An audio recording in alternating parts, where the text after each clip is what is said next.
சார்பில்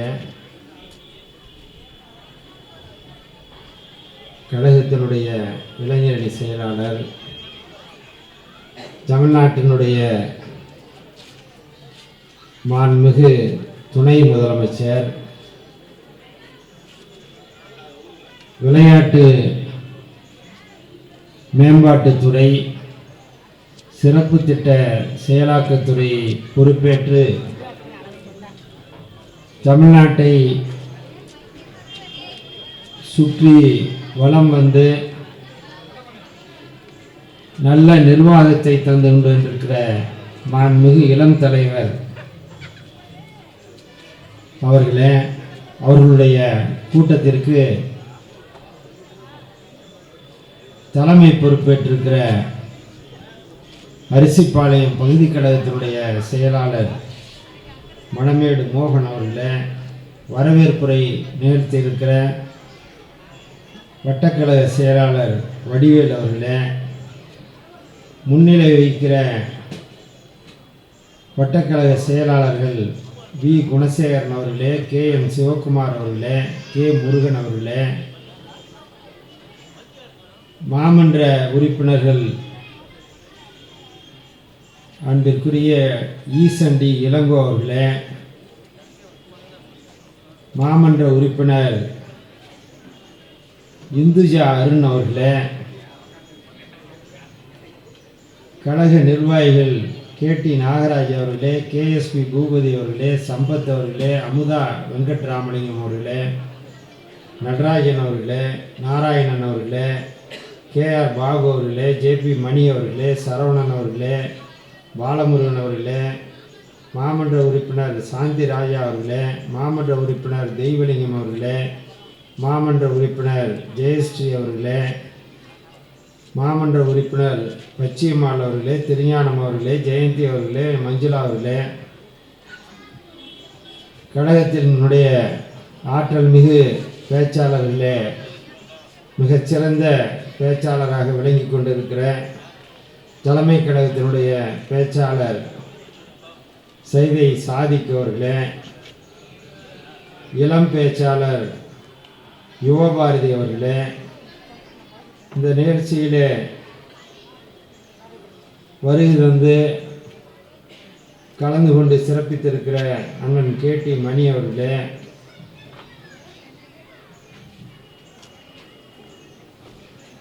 பகுதி கழக நிர்வாகிகளே, மாநகர வட்டக்கழக நிர்வாகிகளே, 11வது கோட்டக்கழக நிர்வாகிகளே, 26வது கோட்டக்கழக நிர்வாகிகளே, 29வது கோட்டக்கழக நிர்வாகிகளே, 34வது கோட்டக்கழக நிர்வாகிகளே, இறுதியாக நன்றியுரையாற்ற இருக்கிற ஜி சரவணன் அவர்களே, வருகை தந்திருக்கிற சகோதரிகளே, தாய்மார்களே, கழகத்தினுடைய முன்னோடிகளே, உங்கள் அத்தனை பேருக்கும் அன்பான வணக்கத்தை தெரிவித்துக் கொள்கிறேன். தேர்தல் நேரத்தில் நம்முடைய மாண்புமிகு தமிழ்நாடு முதலமைச்சர் அவர்கள் பல்வேறு வாக்குறுதிகளை எல்லாம் தந்தார்கள். நம்முடைய தாய்மார்களுக்காகவே அதை நினைவூட்டுவதற்காக குறிப்பிடுகிறேன்.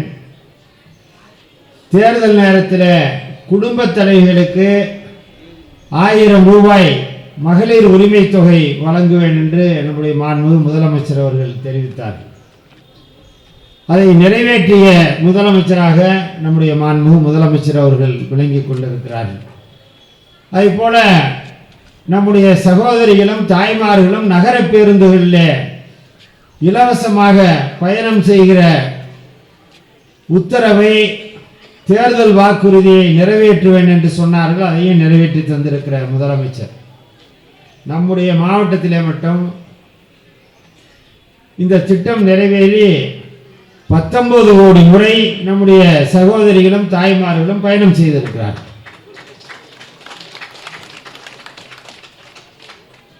அதேபோல மகளிர் உரிமை தொகை பொறுத்தவரை 5.5 லட்சம் சகோதரிகள் தாய்மார்கள் மகளிர் உரிமை தொகையை நம்முடைய மாவட்டத்தில் பெற்றுக் கொண்டிருக்கிறார்கள். தேர்தல் நேரத்தில் வழங்கப்படாத வாக்குறுதி நம்முடைய பள்ளி குழந்தைகளுக்கெல்லாம் காலை சிற்றுண்டி திட்டத்தை, காலை உணவு திட்டத்தை நிறைவேற்றி தந்திருக்கிறார் நம்முடைய மாண்புமிகு தமிழ்நாட்டினுடைய முதலமைச்சர் அவர்கள். அது 14 லட்சம் பேருக்கு நம்முடைய பிள்ளைகள் எல்லாம் ஒவ்வொரு நாளும் உணவருந்துகிற அந்த மாபெரும் திட்டத்தை நிறைவேற்றி தந்திருக்கிறார் நம்முடைய மாண்புமிகு முதலமைச்சர் அவர்கள்.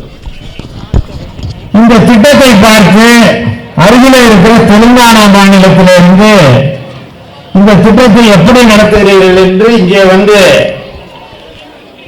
இந்த திட்டத்தினை பற்றி அறிந்து கொண்டு செல்கிறார்கள்.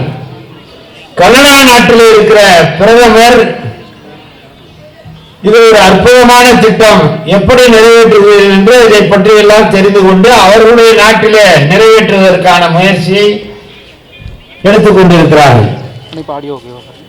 நம்முடைய வழக்கமாக நம்முடைய பெண் பிள்ளைகளை எல்லாம் ஒரு 10ஆம் வகுப்பு 12ஆம் வகுப்பு வரை படிக்க வைக்கும். தாய்மார்களுக்கு தெரியும், பெண் பிள்ளைகள் வீட்டிலே இருந்தால் அடிவயிற்றிலே நெருப்பை கட்டிக் கொண்டிருப்பதை போல ஒரு நல்ல மணமகனை பார்த்து, ஒரு நல்ல மாப்பிள்ளையை பார்த்து மணம் முடிக்க வேண்டும் என்கிற உணர்வோடு நம்முடைய தாய்மார்கள் எப்போதுமே இருப்பார்கள். இன்னும் சொல்ல வேண்டும் என்றால், சில வீடுகளிலே மேற்கொண்டு படிக்க வைப்பதற்கு பணம் இல்லை, பணத்திற்கு எங்கே போவது என்று படிக்க வைக்காமல் இருப்பார்கள். இன்றைக்கு நம்முடைய தமிழ்நாட்டுடைய முதலமைச்சர் அவர்கள், இதோ நான் தாயாக இருக்கிறேன், நம்முடைய வீட்டு பெண் பிள்ளைகளை எல்லாம் உயர்கல்வியை படிக்க வையுங்கள், மேற்படிப்புக்கு அனுப்புங்கள், BA படிக்கட்டும், MA படிக்கட்டும், BE படிக்கட்டும், பாலிடெக்னிக் படிக்கட்டும், இப்படி பல்வேறு பாடப்பிரிவுகள் இருக்கிறது, இவற்றையெல்லாம் படிக்க வையுங்கள், இதோ நான் தாயாக இருந்து மாதம் 1000 ரூபாய் தருகிறேன் என்று அந்த திட்டத்தை நிறைவேற்றி தந்திருக்கிறார்கள்.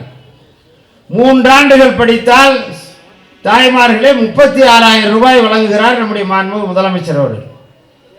5 ஆண்டுகள் படிக்கிற படிப்பாக இருந்தால் 60,000 ரூபாய் வழங்குகிறார். அதை போல பெண்களுக்கு மட்டுமல்ல, பெண்களுக்கான புதுமை பெண் திட்டத்தை போலவே ஆண்களுக்கும் மாணவர்களுக்கும் இதோ நான் உதவி செய்கிறேன் என்று தமிழ் புதல்வன் திட்டம் என்று 1000 ரூபாய் வழங்குகிற திட்டத்தை நிறைவேற்றி தந்திருக்கிறார்கள். இப்படி நிரம்ப திட்டங்கள் மகளிருக்கான ஆட்சியாக நம்முடைய மாண்புமிகு தமிழ்நாட்டுடைய முதலமைச்சர் அவர்கள் நடத்தி கொண்டிருக்கிறார்கள். மற்றவர்களுக்கான ஆட்சி அல்லவா என்று கேட்க வேண்டாம், இது தொழிலாளர்களுக்கான ஆட்சியாக, விவசாயிகளுக்கான ஆட்சியாக, நெசவாளர்களுக்கான ஆட்சியாக, அத்துணை தரப்பினருக்குமான ஆட்சியாக இன்றைக்கு இந்த ஆட்சி நடந்து கொண்டிருக்கிறது. இன்றைக்கு நம்முடைய மாண்புமிகு தமிழ்நாடு துணை முதலமைச்சர் இளம் தலைவர் அவர்களுக்கு பிறந்த நாள் விழா எடுக்கிறோம். நம்முடைய இளம் தலைவர் அவர்கள் தலைவர் கலைஞரை போல சிந்தனை ஆற்றல் உடையவர், நகைச்சுவை உணர்வோடு எந்த சூழ்நிலையிலையும் எந்த பிரச்சனையும் அணுகக்கூடிய ஆற்றலை பெற்றவர். நம்முடைய மாண்புமிகு தமிழ்நாட்டு முதலமைச்சர் அவர்களை போல ஓய்வறியா உழைப்பையும் பெற்றவர். இன்றைக்கு தமிழ்நாட்டிலே அனைத்து மாவட்டங்களையும் சுற்றி சுழன்று பணியாற்றி வருகிறார். எல்லா தரப்பு மக்களுக்குமான திட்டங்களை நிறைவேற்றுவதில் அக்கறையோடு பணியாற்றி கொண்டிருக்கிறார். அவருக்கு இன்றைக்கு பிறந்த நாள் விழா. அதற்காக தான் நம்முடைய சைதை சாதி பேச்சாளர் அவர்கள் வருகின்றிருக்கிறார்கள், யுவபாரதி அவர்கள் வருகின்றிருக்கிறார்கள். மிக சிறப்பாக பேசக்கூடிய ஆற்றல் மிகுந்த பேச்சாளர்கள். எனவே அவர்களுடைய உரை 1 மணி நேரத்தில் நிறைவு பெறும்.